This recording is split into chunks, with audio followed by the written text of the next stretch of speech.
आने का वक्त आया था। शीला सुशील और संस्कारी स्त्री थी। उसे पति के बर्ताव से बहुत दुख हुआ, किंतु वह भगवान पर भरोसा करके बड़ा दिल रखकर दुख सहने लगी।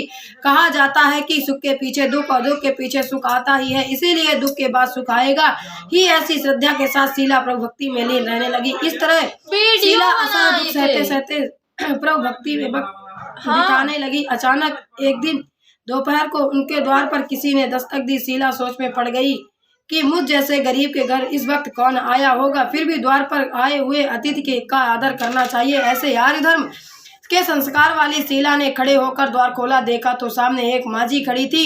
वे बड़ी उम्र की लगती थी, किंतु उनके चेहरे पर अलौकिक तेज निखर रहा था। उनकी आंखों में से मानो अमृत बह रहा था। उनका भव्य चेहरा करुणा और प्यार से छलकता था। उनको देखते ही शीला के मन में अपार शांति छा गई।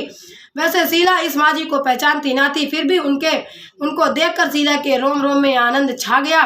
शीला मांझी को आदर के साथ घर में ले आई। घर में बिठाने के लिए कुछ भी नहीं था, अतः शीला ने सकचाकर एक फटी हुई चादर पर उनको बिठाया। मांझी ने कहा, क्यों शीला, मुझे पहचाना नहीं? शीला ने सकचाकर कहा, माँ, आपको देखते ही बहुत खुशी हो रही है, बहुत शांति हो रही है। ऐसा लगता है कि मैं बहुत दिनों से जिसे ढूंढ रही थी वे आप ही हैं, पर मैं आपको पहचान नहीं पाई। मांझी ने हंसकर कहा, मैं क्यों भूल गई, हर शुक्रवार को लक्ष्मी जी के मंदिर में भजन कीर्तन होते हैं, तब मैं भी वहां आती हूँ। वहां हर शुक्रवार को हम मिलते हैं। पति गलत रास्ते पर चढ़ गया।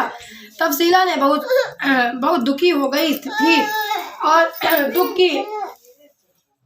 दुख की मारी वह लक्ष्मी जी के मंदिर में भी नहीं जाती थी। बाहर के लोगों के साथ नजर मिलाते भी उसे शर्म लगती थी।